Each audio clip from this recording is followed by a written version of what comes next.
Good morning and नमस्कार everyone. मैं दिनेश कुमार विश्वकर्मा, आपका अपना रीजनिंग का टीचर। हम आज फिर आपके सामने हाजिर हुए हैं अपना कैलेंडर का दूसरा पार्ट लेके। पहले पार्ट में हमने कैलेंडर में एक क्वेश्चन फाइंड करना सीखा था और उसके बेसिक रूल सीखे थे। जिसको भी सेकंड कैलेंडर या सेकंड पार्ट आपको देखना होगा, उसके लिए आपको फर्स्ट पार्ट समझना बहुत जरूरी है। इसका लिंक आपके डिस्क्रिप्शन में दे दिया गया है। तो आइए स्टार्ट करते हैं अपना कैलेंडर का दूसरा पार्ट, और इसमें क्या क्या करना है हम आगे देखते हैं। ये रहा अपना क्वेश्चन। ये जो क्वेश्चन आपके सामने है, ये पहली क्लास में मैंने करवाया था, तो उसी के रिवीजन के लिए मैं इसको फिर से स्टार्ट कर दिया हूँ। क्वेश्चन में पूछा गया है, what was the day of the week on 1 January 1989, यानी 1 जनवरी 1989 को कौन सा दिन होगा ये बताना है। ध्यान दीजिएगा, 1 जनवरी 1999 को कौन सा दिन होगा हमको ये बताना है। ठीक है, तो अब इसको क्या करना होता है, एक साल पीछे लेके चलते हैं। एक साल बैक लेंगे तो 1988 आएगा। इसको हमने कहा था 3 पार्ट में डिवाइड करिएगा। 3 पार्ट का मतलब century leap year, century year और ईयर। तो 1600 हमारा हो गया सेंचुरी लीप ईयर, उसके बाद बच गया 1300, ये हो गया सेंचुरी ईयर, और बच गया 88, ये हो गया ईयर। 1600 का ऑड डे कितना होता है, 0 होता है। 3 कितना होता है, 1 होता है। 88 का क्या निकाल लो, लीप ईयर निकाल लो। तो 88 का लीप ईयर आई थिंक 22 आएगा। हाँ भाई, 22 ही आएगा, क्योंकि लीप ईयर को फाइंड करने के लिए 4 से डिवाइड करते हैं और उसका क्वेश्चन नंबर लेते हैं। तो ये हो गया 10 का 0, ये हो गया 1 फिर क्या करेंगे, 7 से डिवाइड कर देंगे। अगर 110 को 7 से डिवाइड करेंगे तो क्या रिमाइंडर बचेगा, ये ध्यान देना है। तो 7 से डिवाइड हुआ तो बच गया 4, 5 रिमाइंडर बचेगा। ये रिमाइंडर 5 चेक करिएगा। 5 और 1 कितने हो गए, ये दोनों को ऐड करने पर 6 ऑड डे हो गए।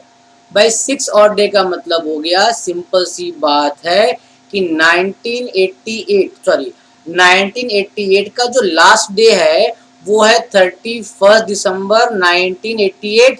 उस दिन क्या है, सैटरडे। और हमें कब आना है, जनवरी के पहले दिन में आना है। तो जनवरी का ऑड डे कितना हो गया, 1। तो 6 + 1 कितना हो गया, 7। तो भाई बताओ 7वें नंबर पे कौन सा दिन आता है।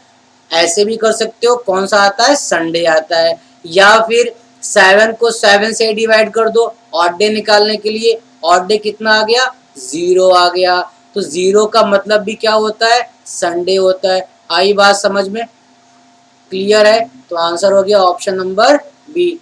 ओके, आगे देखते हैं अगले क्वेश्चन पे। अब ये रहा अपना दूसरा क्वेश्चन। अब इस क्वेश्चन में क्या करना है, ध्यान से देखिए क्या लिखा हुआ है। लिखा है कि 1 जनवरी 2005, 1 जनवरी 2005 में ट्यूसडे है। तो भाई इन चीज़ों को आप नोट कर लें, ट्यूसडे। फिर क्या बोला गया है, 31 दिसंबर 2005 को कौन सा दिन होगा। तो भाई क्वेश्चन बहुत सिंपल है, आपको सिर्फ ध्यान देना है क्वेश्चन में क्या कहा गया है। अगर आप ध्यान देंगे तो ये सिर्फ एक ही ईयर की बात हो रही है। वो ईयर कौन सा है, 2005 ईयर की बात हो रही है। तो 2005 एक नॉर्मल ईयर है। तो आपको पता है कि नॉर्मल ईयर में दिन कितने होते हैं, 365, यानी पूरे एक साल। दूसरी बात, आपने यहाँ ध्यान दिया होगा कि 1 जनवरी 2005 का डे गिवन है ट्यूसडे। हमेशा काउंटिंग में जिस भी डेट का डे गिवन होता है उसे हम माइनस कर देते हैं, यानी बाहर कर देते हैं। तो बचता है 364। अब इसका ऑड डे निकालने के लिए 7 से क्या करेंगे, अब डिवाइड, जिसका रिमाइंडर क्या आएगा, 0 आएगा। तो करना क्या है, ट्यूसडे में क्या करेंगे, 0 को प्लस। तो आंसर हमारा क्या आ जाएगा, ट्यूसडे। इसका मतलब है जो हमारे नॉर्मल ईयर का पहला दिन होता है वही उसका लास्ट डे होता है, इसलिए आंसर क्या हो गया, ट्यूसडे। आप इन चीज़ों को शॉर्टकट में याद कर लीजिए। किसी भी नॉर्मल ईयर का, कोई भी नॉर्मल ईयर का जो पहला दिन होगा, जो पहला दिन होगा वही उसका आखिरी दिन होगा। जैसे मैं एग्जांपल दे रहा हूँ, अगर 2007 का पहला दिन संडे है तो 2007 का जो लास्ट डे होगा यानी 31 दिसंबर, उस दिन भी क्या होगा, संडे ही होगा। आई बात समझ में, बिल्कुल सेम का सेम होगा। इन चीजों को दिमाग में नोट कर लें अच्छे से। ठीक, नेक्स्ट क्वेश्चन देखते हैं। नेक्स्ट में क्या कहा गया है, हमारे पास कहा गया है कि 1 जनवरी 2004 को फ्राइडे है। भाई 1 जनवरी 2004 को क्या है, हमारा है फ्राइडे। दोनों क्वेश्चन का डिफरेंस आप देखिएगा, डिफरेंस क्या कहता है। 1 जनवरी 2004 को फ्राइडे है तो बताना है 31 दिसंबर, 31 दिसंबर 2005 को कौन सा दिन होगा। अब देखिए, आप यहाँ पे ध्यान से देखेंगे तो क्वेश्चन में कुछ चेंजेस हैं। क्या चेंजेस हैं, क्वेश्चन में हमारा ईयर जो हो गया है वो आगे बढ़ गया है। तो ईयर आगे बढ़ने का मतलब क्या, अब इसको आप सॉल्व कैसे करना, यहाँ ध्यान दीजिए। अगर 1 जनवरी 2004 आपने यहाँ लिखा, मैं बिल्कुल बेसिक से आ रहा हूँ, फिर समझाता हूँ, तो ध्यान दीजिएगा। अगली 1 जनवरी 2000 अगर 5 की बात की जाएगी, 2005 की बात की जाएगी, तो ये पूरे के पूरे 1 साल होंगे। 1 साल का मतलब इसमें दिन होगा 366, पूरा दिन कितना होगा, 366 डेज होंगे। अब आप उसी के आगे बढ़ेंगे 31 दिसंबर 2005, ध्यान दीजिएगा मैं क्या समझा रहा हूँ, 2005, तो इनके जो बीच का दिन होगा वो होगा 364, क्योंकि 1 जनवरी को छोड़कर काउंट किया जाता है। ये मैंने आपको समझा के रखा हुआ है अभी, ठीक है। अब डिफरेंस देखिए, अगर इसका ऑड डे निकालेंगे तो इसका ऑड डे आएगा 2, इसका ऑड डे निकालेंगे तो इसका ऑड डे कितना आएगा, 0। ठीक, 1 जनवरी से 1 जनवरी तक ये हमारा लीप ईयर है, इसलिए इसमें कितने डेज आ गए, 366, और उसका ऑड डे कितना हो गया, 2 हो गया। 1 जनवरी के बाद से 31 दिसंबर तक हमारे दिन हो गए 364, क्योंकि ये नॉर्मल ईयर है, इसका ऑड डे कितना आ गया, 0 आ गया। अब आप क्या करेंगे, हमारे इस फ्राइडे में 2 दिन क्या करेंगे, प्लस कर देंगे, क्योंकि ऑड डे कितना आ गया, 2 आ गया। अब जैसे ही आपने 2 ऑड डे प्लस किया तो फ्राइडे में 2 ऐड करने पर हमारा आंसर क्या आ जाएगा, संडे आ जाएगा। आई बात समझ में, तो आंसर क्या हो गया, ऑप्शन नंबर सी हो गया। ये बिल्कुल बेसिक मेथड है क्वेश्चन को सॉल्व करने का। नेक्स्ट क्वेश्चन पे आते हैं। अब यहाँ ध्यान दीजिएगा, नेक्स्ट क्वेश्चन, यहाँ पर मैं आपको बेसिक बता दिया हूँ। अब इसी का शॉर्टकट, यानी जब ईयर का गैप बढ़ता जाता है तो इसको शॉर्ट फॉर्म में कैसे करेंगे, आइए हम यहाँ पर आपके सामने देखते हैं। ठीक है, क्वेश्चन क्या लिखा है, क्वेश्चन लिखा है कि 1 जनवरी को 2006 के साल में संडे कहा गया, संडे बताया गया, कोई दिक्कत नहीं, बताया गया तो बताया गया। अब बोला गया अगली 1 जनवरी 2010 में कौन सा दिन होगा। अब शॉर्टकट फॉर्म देखिए, शॉर्टकट में क्या बताया गया है, जब डेट यानी 1 जनवरी मतलब मंथ, फिर 1, फिर जनवरी, यानी डेट और मंथ क्या हो, सेम हो। जब किसी भी क्वेश्चन में डेट और मंथ सेम हो और ईयर के बीच का गैप देखिए, ईयर के बीच का डिफरेंस निकाल लो, तो डिफरेंस कितने के आया, 4। मैं यहाँ पे नोट कर दे रहा हूँ कि मैंने यहाँ 4 क्या लिखा, ये 4 एक डिफरेंस लिखा। फिर आपको क्या करना है, शॉर्ट फॉर्म में 2006 से लेकर 2010 के बीच में कोई ईयर लीप ईयर आया है, तो भाई 2006 से लेकर 2010 तक में अगर कोई लीप ईयर आएगा तो उसे आपको काउंट करना है, उसे आप क्या करोगे, काउंट करोगे। तो भाई देखो मैं बगल में लिख रहा हूँ, तो 2008 आपस में क्या है, एक लीप ईयर है, तो 4 के साथ ये लीप ईयर ऐड कर दोगे। तो मैंने यहाँ लिखा एक बार लीप ईयर काउंट हुआ, इसलिए 1 क्या किया, मैंने ऐड किया। तो मैं यहाँ साफ साफ समझा दे रहा हूँ, ये क्या हमने ऐड किया, लीप ईयर ऐड किया। दोनों को ऐड करने में कितना हो गया, 5 हो गया। अब क्या ये 5 7 से ज़्यादा है, नहीं 7 से ज़्यादा नहीं है, इसलिए इसको कुछ नहीं करना, इसको चुपचाप क्या करना है, संडे के साथ प्लस कर देना है। तो अगर संडे में 5 दिन और ऐड करेंगे तो आंसर आएगा फ्राइडे, जो कि ऑप्शन नंबर सी गिवन है। बात समझ में आ गई? आते हैं अगले पे ध्यान देते हैं। अब ये अगला क्वेश्चन देखिएगा। क्वेश्चन के टाइप आपको मैं डिफरेंट डिफरेंट बताऊंगा, ध्यान दीजिएगा। अगले क्वेश्चन में फिर कहा गया है 15 जैन, बस आप चीज़ों को ध्यान से देखेंगे और बिल्कुल ध्यान से सुनेंगे, आपको क्वेश्चन परफेक्ट हो जाएगा, कोई दिक्कत नहीं आएगी। 15 जैन 2025। अब आप देख रहे होंगे कि मैंने ईयर का गैप काफ़ी अधिक ले लिया, लेकिन कॉन्सेप्ट सेम है। क्या करना होता है, 2010 और 2025 के बीच का डिफरेंस निकालना होता है। पर डिफरेंस कितने का आएगा, 15 का आएगा।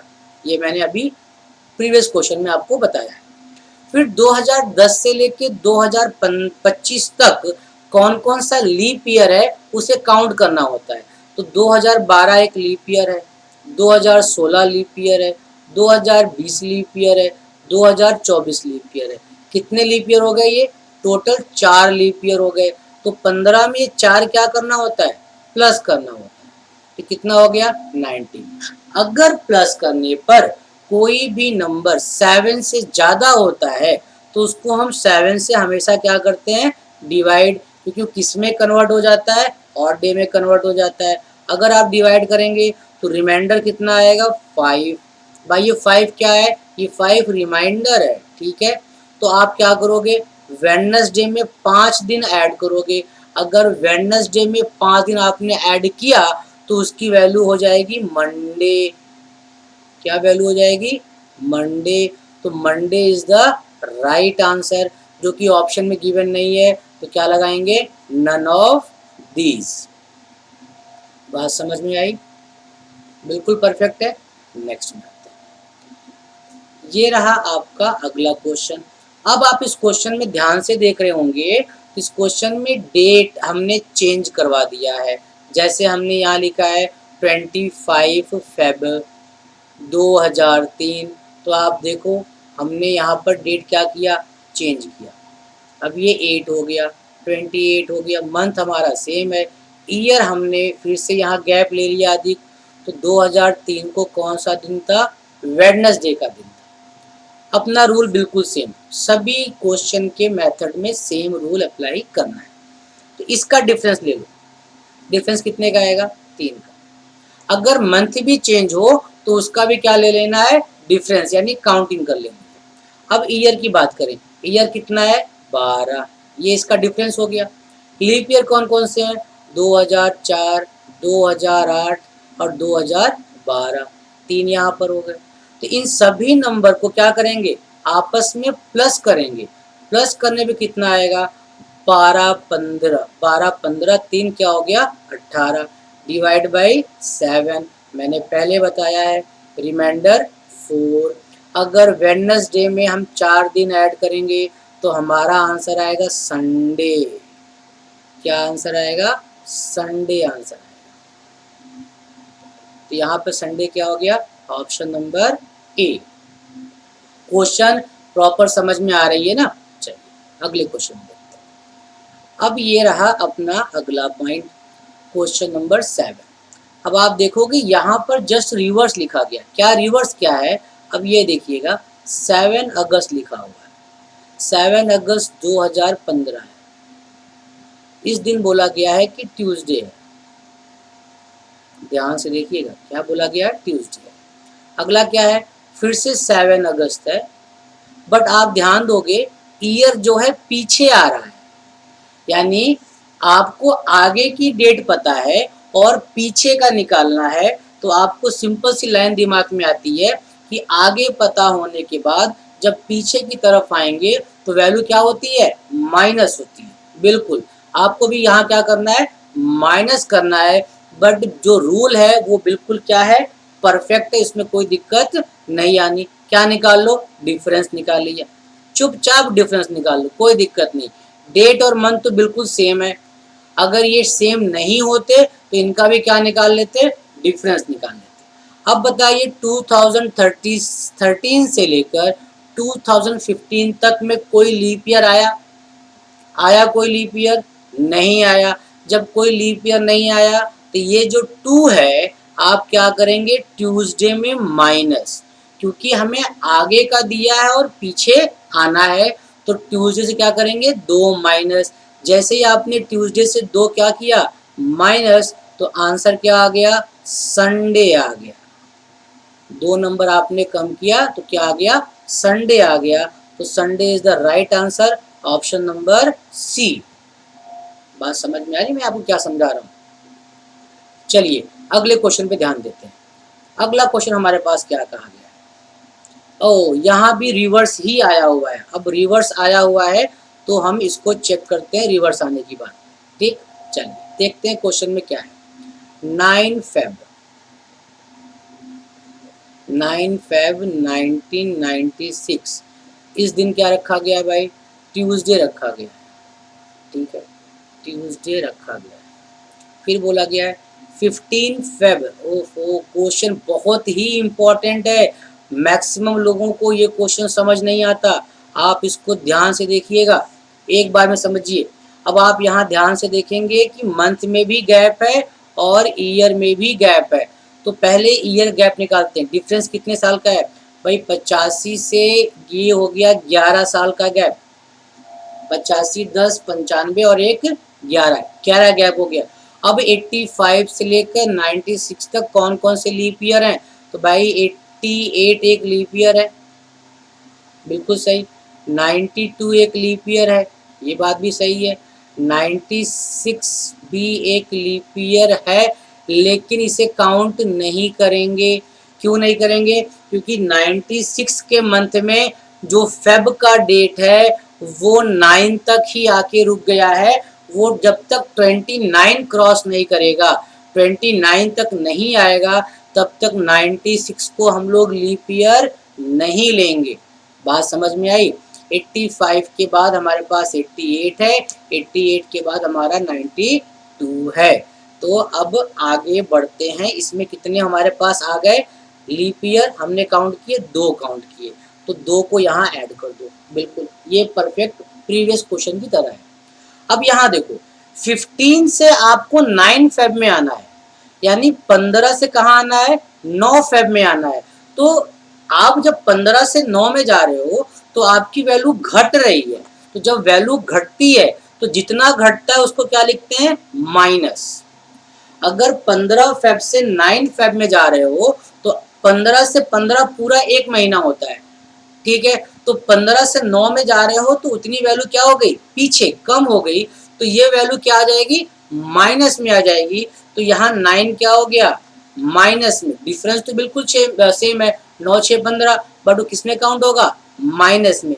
अब इन तीनों को हम क्या करेंगे आपस में प्लस, साइन पे विशेष ध्यान दीजिएगा। तो ये हो गया 13 और ये प्लस है, यहाँ क्या लिखा हुआ है माइनस। जब इसको आप प्लस करेंगे तो वैल्यू घट जाएगी, तो यहाँ कितना बच गया 7। क्या बच गया 7। तो 7 को 7 से डिवाइड करेंगे तो रिमाइंडर क्या आएगा 0। अब आपको क्या करना है यहाँ पे 0 माइनस करना है। तो 0 चाहे प्लस करो चाहे माइनस करो, आंसर तो वही का वही होगा। आंसर क्या आ गया ट्यूसडे। बात समझ में आ गई? तो Tuesday is the right answer, option number A. Question clear है? चलिए नेक्स्ट क्वेश्चन पे ध्यान देते हैं। ये रहा अपना अगला क्वेश्चन जिसको हमें सॉल्व करना है। अब इस क्वेश्चन में ध्यान से देखिएगा। लास्ट क्लास यानी कैलेंडर की पहली क्लास में आपने चीज़ों को अच्छे से पढ़ के रखा हुआ है, तो ये वहीं से लिंक करता है। क्या लिंक करता है? पूछा गया which of the following is not a leap year, यानी कौन सा लीप ईयर नहीं है। गलती क्या होती है बच्चों की, वो क्या करते हैं कोई भी क्वेश्चन लिखा हुआ है, जैसे मान लीजिए लिखा हुआ है 1200, सेकंड लिखा हुआ है 600 और अगला लिखा हुआ है 1600, फिर लिखा हुआ 2400। अब इसमें पूछा गया कौन सा लीप ईयर नहीं है, तो वो क्या करते हैं सभी नंबर को 4 से डिवाइड करते हैं। वो क्या करते हैं कि अगर 4 से डिविजिबल होगा तो वो लीप ईयर होगा, नहीं डिविजिबल होगा तो नहीं लीप ईयर होगा। लेकिन चीज़ों को ध्यान दीजिएगा, जब भी सेंचुरी नंबर की बात आए, सेंचुरी नंबर की, यानी कोई भी सेंचुरी नंबर 100 साल, 200 साल, 300 साल, ऐसे कोई भी सेंचुरी नंबर आए, या फिर इसको एक सिंपल लैंग्वेज में कहें, किसी भी ईयर के लास्ट में अगर 2 जीरो आए, किसी भी ईयर के लास्ट में अगर 2 जीरो आए, तो ऐसे नंबर का लीप ईयर चेक करने के लिए 400 का यूज किया जाता है। किसका यूज किया जाता है? 400 का। अगर कोई भी सेंचुरी ईयर 400 का डिविजिबल है तो उसको लीप ईयर कहेंगे, अगर डिविजिबल नहीं है तो उसको नॉर्मल ईयर कहेंगे। बात समझ में आई? मैंने क्या कहा कि which century year divisible by 400 is known as leap year, otherwise normal year. जैसे यहाँ देखो, अब ये 1200 400 का डिविजिबल है, तो डिविजिबल में है तो इसको हम क्या कहेंगे भाई? ये एक लीप ईयर है। 600 400 का डिविजिबल नहीं है तो इसको हम क्या कहेंगे? Normal year. 1600 400 का क्या है? डिविजिबल है, तो डिविजिबल है तो ये क्या होगा? Leap year. 2400 भी 400 का क्या है भाई? डिविजिबल है, तो इसको क्या कहेंगे? Leap year. अब क्वेश्चन क्या पूछा गया है? इनमें कौन सा लीप ईयर नहीं है? तो क्या आंसर लगाओगे? 600 is a not leap year, option number B.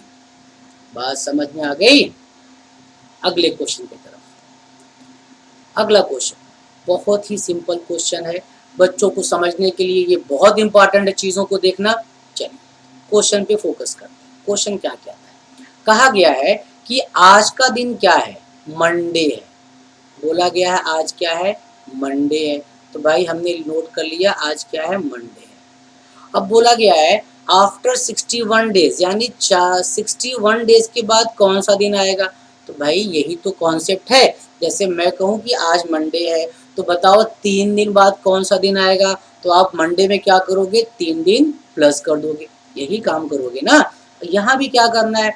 Monday दिया हुआ है, बोला है 61 डेज के बाद कौन सा दिन आएगा, तो मंडे में क्या करो? 61 डेज प्लस कर दो। एक दिक्कत है, 61 डेज प्लस करने में टाइम लगेगा, तो इसका सिंपल कॉन्सेप्ट आपको पता है। 61 डेज का ऑड डे निकाल लो। ऑड डे निकालने के लिए क्या करना पड़ता है? 7 से डिवाइड करना पड़ता है। जब 7 से डिवाइड करोगे तो उसका ऑड डे क्या आएगा? तो 7 का टेबल याद होना चाहिए। 7 8 जा 56, तो कितना बच गया भाई? 5 बच गया। तो अब आपको क्या करना है कि मंडे के डे में, जो मंडे है उसमें अब 5 दिन ऐड कर देना है।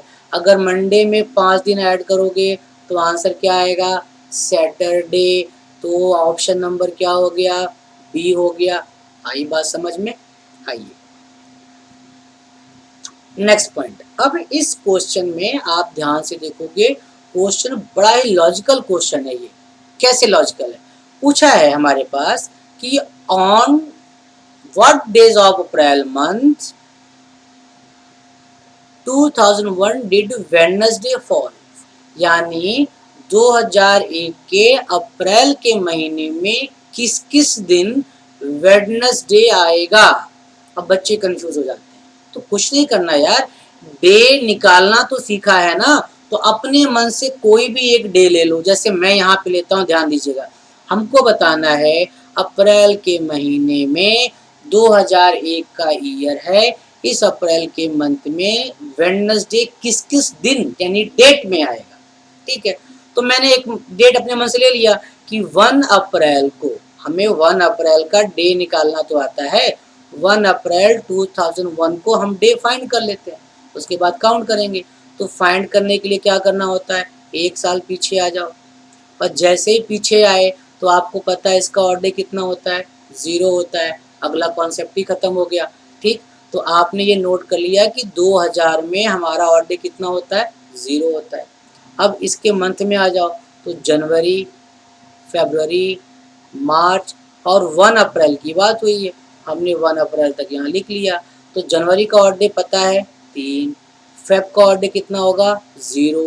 0 क्यों होगा? क्योंकि 2001 एक नॉर्मल ईयर है। मार्च का ऑड डे होगा 3, अप्रैल 1 तारीख तक गिवन है तो इसका ऑड डे हो गया 1, तो आप देखो ऐड करने में कितना आ गया 7। अब अप्रैल का ऑड डे कितना हो गया 7, यहीं पे इसका ऑड डे निकाल लो, फिर से कितना हो गया 0, यानी कोई भी नंबर 7 से बड़ा नहीं होना चाहिए, अगर पाया गया तो कट कर दिया जाए। तो इन दोनों का, ईयर का और मंथ का, दोनों का ऑड डे क्या आ गया 0 आ गया। तो 0 का मतलब संडे। तो हमने 1 अप्रैल का डे क्या कर लिया, फाइंड कर लिया। 1 अप्रैल को संडे होता है। अब पूछा किसके बारे में गया है, वेडनेसडे के बारे में पूछा गया है। तो भाई 1 अप्रैल को, अगर 1 अप्रैल को संडे है, पॉइंट को समझिएगा, तो 2 अप्रैल को मंडे होगा, होगा कि नहीं होगा। 3 अप्रैल को ट्यूसडे होगा, होगा कि नहीं होगा। 4 अप्रैल को वेडनेसडे होगा। आई बात समझ में। तो पहला पॉइंट तो आपने निकाल लिया कि भाई अब किस अप्रैल के किस डेट में वेडनेसडे होगा, पहला 4 का होगा। और आपको पता है कि एवरी 7 डे के बाद डे रिपीट होता है। तो पहला अगर 7 का है, यानी पहला अगर 4 तारीख को है, तो दूसरा 11 को होगा, 7 ऐड कर दो। तीसरा 18 का होगा और चौथा 25 का होगा। हमेशा क्या करना है, वीक आगे बढ़ने के लिए 7 7 प्लस करना है। ये किस ऑप्शन से मैच करता है, ऑप्शन नंबर डी से मैच करता है। क्वेश्चन अच्छे समझ में आ रहा है ना, ठीक। अब ये देखिए, इस क्वेश्चन की बात करते हैं। इस क्वेश्चन में कहा गया है how many days are there in x week x days. अब यहाँ पे कोई भी नंबर नहीं दिया है, सबको एक्स के अकॉर्डिंग सॉल्व करना है। तो आप ध्यान देखो, बोला गया है एक्स वीक यानी 1 हफ्ता, फिर बोला गया है कि उसमें और क्या है, एक्स डेज है, और कन्वर्ट किस में करना है, डेज में ही करना है। तो भाई एक्स डेज हमारे पास गिवन है, तो डेज में ही रहेगा, वो कन्वर्ट नहीं होगा। कन्वर्ट क्या होना है, ये वीक वाला। एक वीक में दिन कितने होते हैं, 7 दिन होते हैं। तो एक्स वीक में कितने दिन होंगे भाई, 7x हो जाएगा ना। एक वीक में 7 दिन, तो एक्स वीक में 7x डे। तो अब यहाँ पर एक्स डे तो हमारा गिवन है, तो ये हो गया एक्स डे। जब 7 डेज और एक्स डे को ऐड करेंगे तो क्या आंसर आएगा, 8x डे। ये पॉइंट समझ में आई, बिल्कुल समझ में आनी चाहिए। तो आंसर हो गया ऑप्शन नंबर बी। क्लियर है। चलिए अगले पॉइंट की तरफ आगे बढ़ते हैं। ओहो, बहुत ही इंपॉर्टेंट क्वेश्चन है। अगर मैं बताऊं तो पंजाब के पेपर में जेल सुपरिटेंडेंट में ये क्वेश्चन आ चुका है। वैसे तो एसएससी में आता ही रहता है। तो आइए सेम कैलेंडर के बारे में समझते हैं कि सेम कैलेंडर पहले होता क्या है। अब ध्यान दो, सेम कैलेंडर का मतलब होता है ये 2 टाइप का होता है। कौन कौन से, एक होता है सेम मंथ, क्वेश्चन को ध्यान से देखिएगा, एक होता है सेम मंथ, दूसरा होता है सेम ईयर। क्या होता है, सेम ईयर। अगर आपने क्वेश्चन सॉल्व किया होगा, कभी भी क्वेश्चन पेपर में ना तो सेम मंथ लिखा हुआ आता है ना सेम ईयर लिखा हुआ आता है, हमेशा लिखा होता है सेम कैलेंडर। तो इनका डिफरेंस बिल्कुल आप चेक कर लें। सेम मंथ का मतलब क्या होता है, मतलब ये होता है अगर क्वेश्चन नॉर्मल ईयर में लिखा हुआ है, अगर क्वेश्चन नॉर्मल ईयर में लिखा हुआ है और आपका आंसर लीप ईयर में आता है, तो हम उसे सेम मंथ कहेंगे। दूसरा, अगर क्वेश्चन लीप ईयर में लिखा हुआ है और आंसर हमारा नॉर्मल ईयर में आता है, आंसर किस में आता है, नॉर्मल ईयर में आता है, तो हम उसे सेम मंथ कहेंगे। ये बात बिल्कुल समझ में आ गई होगी। ऐसा क्यों होता है, ऐसा इसलिए होता है कि नॉर्मल ईयर में दिन होता है 365, लीप ईयर में दिन होता है 366, लीप ईयर में दिन होता है 366 और नॉर्मल में कितना होता है 365। तो जब भाई डे में ही पूरा का पूरा अंतर है तो इसको सेम ईयर कैसे बोलेंगे, यानी वो सेम ईयर बन नहीं पाएगा। अच्छा, मंथ चेंज कहाँ से होता है, हमेशा मंथ जनवरी पूरी की पूरी सेम होती है और 28 फरवरी के बाद सारे मंथ में चेंजेस आने शुरू हो जाते हैं। इसलिए सेम मंथ में सिर्फ 2 मंथ सेम पाए जाते हैं, वो है जनवरी और दूसरा है 28 तक फरवरी, इसलिए इसको सेम मंथ कहा जाता है। अगर अब सेम ईयर की बात करें, अब सेम ईयर में ध्यान दो, सेम ईयर का मतलब क्या हुआ? सेम ईयर का मतलब हुआ अगर हमारा क्वेश्चन नॉर्मल ईयर में है, मैं बिल्कुल आराम से समझा रहा हूँ, आप इसको बार बार देख के समझ लीजिएगा, ना समझ में आए तो, और आंसर नॉर्मल ईयर में ही आए। अगर क्वेश्चन नॉर्मल ईयर में है तो आंसर किस में आए? नॉर्मल ईयर में, तो उसको क्या कहेंगे? Same year. अगर हमारा क्वेश्चन लीप ईयर में है और हमारा आंसर किस में आए? लीप ईयर में आए, तो हम उसको क्या कहेंगे?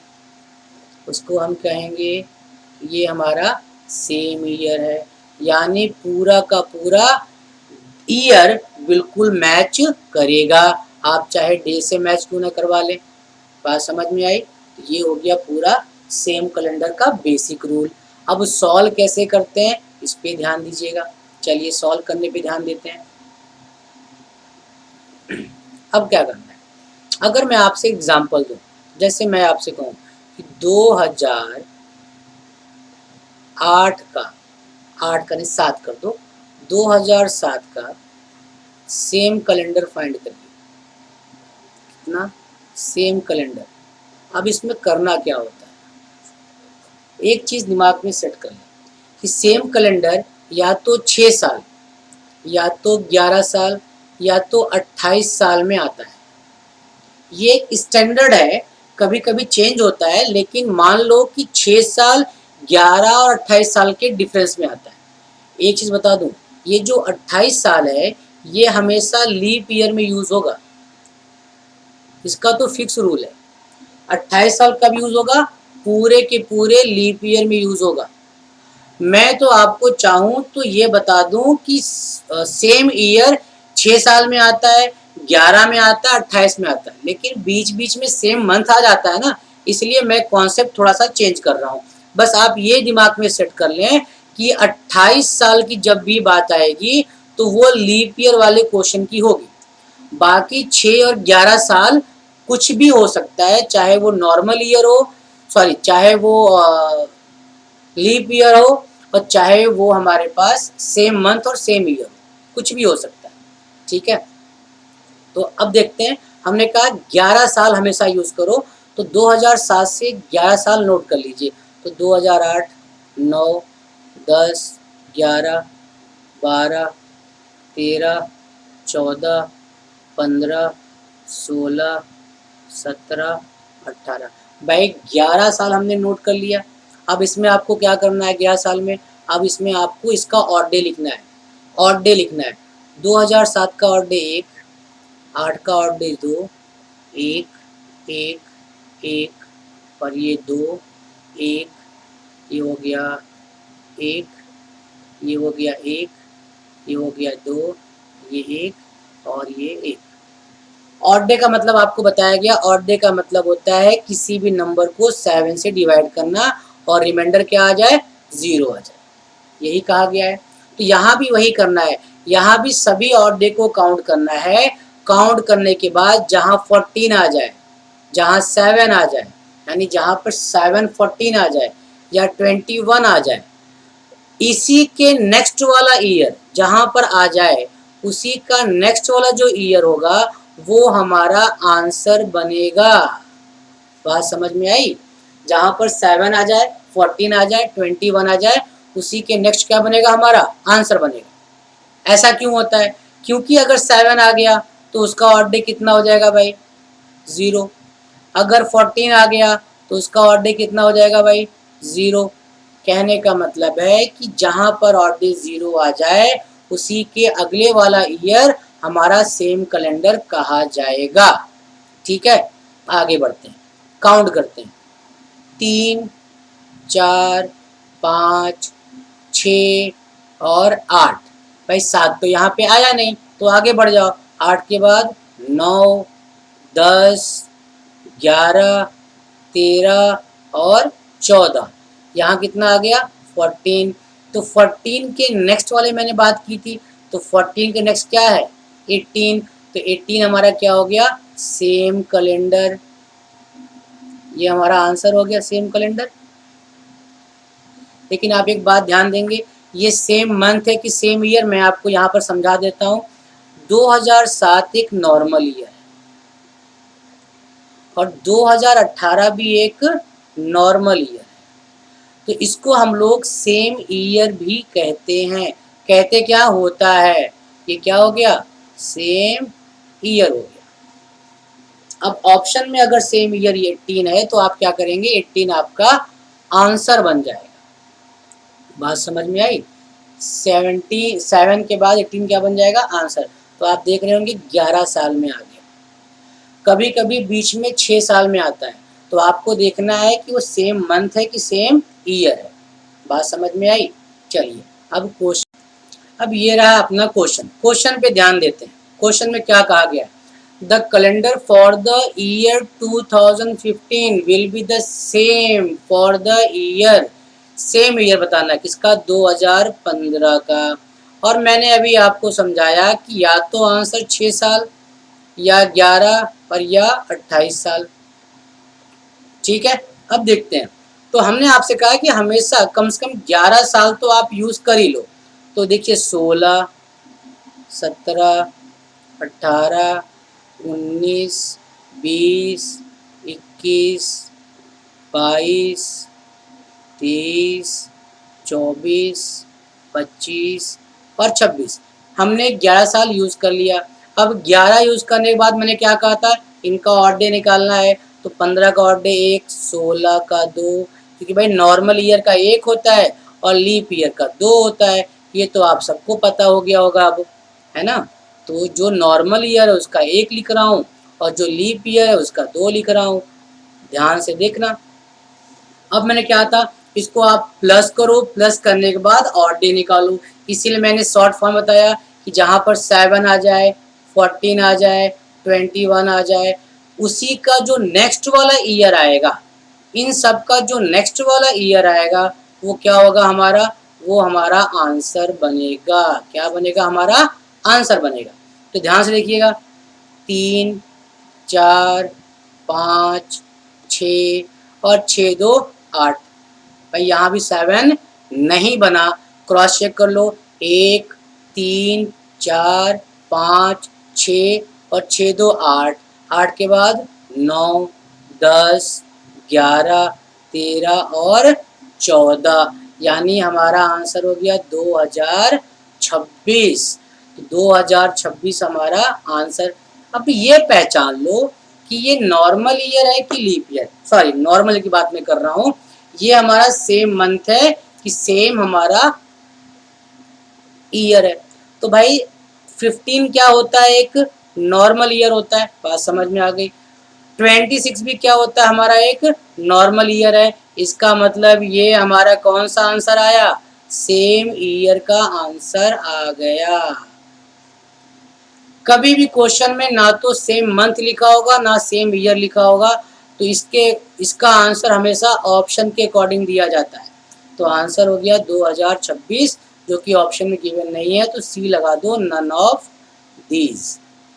मान लो किसी क्वेश्चन में सेम मंथ और सेम ईयर एक साथ आ जाएं, सेम मंथ और सेम ईयर एक साथ आ जाएं, तो घबराइएगा नहीं, सेम ईयर को पहले प्रेफरेंस दीजिएगा। ठीक है। अब देखिए आपका अगला क्वेश्चन मैंने आपके स्क्रीन पर लगा दिया है। कहा जा रहा है कि ये 2004 का सेम ईयर कब आएगा। तो मैंने स्टार्टिंग में आपको एक पॉइंट समझा के रखी है, जब कोई क्वेश्चन लीप ईयर वाला हो। भाई 2004 तो एक लीप ईयर है ना भाई। देखो मैं लीप ईयर का फॉर्मूला भी समझा दिया यहाँ पे कि कोई भी जब भी कोई ईयर 4 का डिविजिबल होता है तो उसे क्या कहते हैं, लीप ईयर। यानी which year division by 4 is known as leap year. यानी 2004 क्या है, लीप ईयर। जब भी कोई क्वेश्चन लीप ईयर का हो, कुछ नहीं करना, चुपचाप आंख बंद कर लो और 28 क्या कर दो प्लस। अगर दिमाग में आएगा आंख बंद करने के बाद कैसे लिखेंगे, कहने की बातें हैं। तो ये हो गया, दोनों को प्लस करने पे क्या आ गया 32। तो हमारा आंसर क्या आ गया 32, बिल्कुल शॉर्टकट है। तो आंसर हो गया डी। तो आंसर हो गया 2032। ये क्या है सेम ईयर, सेम का सेम ईयर, इसमें कोई सेम मंथ नहीं आएगा। अब इसी टाइप का अगला क्वेश्चन लीजिए, ये पेपर में आया हुआ क्वेश्चन है और कई बच्चों ने इसको रॉन्ग किया था।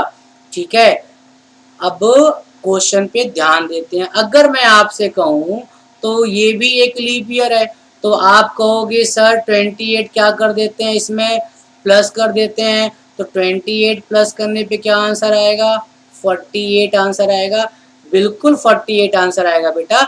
ये भी आंसर आपका राइट है, गलत आंसर नहीं है, क्योंकि मैंने बताया है कि लीप ईयर अगर आए तो आंख बंद करके 28 प्लस कर दो, उसी का सेम ईयर आ जाएगा। ये सेम ईयर आ गया, बट ऑप्शन में गिवन तो नहीं है ना। जब ऑप्शन में गिवन नहीं है तो आप क्या करोगे, अपना बेसिक रूल जो मैं आपको बता के रखा हूं 2020 बेसिक रूल में मैंने आपसे कहा था या तो 6 साल 11 साल 28 साल में हमारा आंसर आएगा। तो चुपचाप यहाँ पर कम से कम 11 हमेशा नोट करो, पहले भी आंसर आ जाता है, तो इसकी कोई दिक्कत नहीं है, इसलिए टेंशन मत लीजिएगा। तो मैं आपको 11 ही लिख के दिखा रहा हूँ, बट आंसर पहले ही आ जाएगा। तो मैं अपनी स्टेटमेंट को चेंज थोड़ी करूँगा, हमें क्या पता अगला बार ज़्यादा आ जाए या कम आ जाए, है ना। तो इसलिए मैं पूरे 11 साल नोट कर लिया। इनका ऑड डे लिखते हैं 2 1 1 1 2 1 1 1, यहाँ पर 2 1 1 1। मैंने क्या करना है काउंट करना है। अब काउंट करिए इस क्वेश्चन में कितने ऑड डे हमारे पास गिवन है। तो 2 के बाद 3, 3 के बाद 4, 4 के बाद 5, 5 के बाद 7। भाई तो 7 यहीं पे आ गया। अगर 7 का ऑड डे निकालोगे तो 0 आएगा। और मैंने आपसे कहा था कि जहाँ पर भी 7 आ जाए या ऑड डे 0 आ जाए, उसके बाद वाला ईयर हमारा आंसर होता है। उसी के बाद वाला क्या होगा हमारा आंसर। तो आंसर क्या हो गया 2025। अब ध्यान दो, ये हमारा एक लीप ईयर है और ये हमारा एक नॉर्मल ईयर है। तो इसको सेम ईयर नहीं कहते, इसको सेम ईयर नहीं कहते तो कौन सा ईयर कहते हैं, इसको सेम मंथ कहते हैं। और मैंने आपसे पहले कहा डिपेंड करता है ऑप्शन कैसा दिया गया है, आंसर तो यही बनेगा ऑप्शन नंबर डी।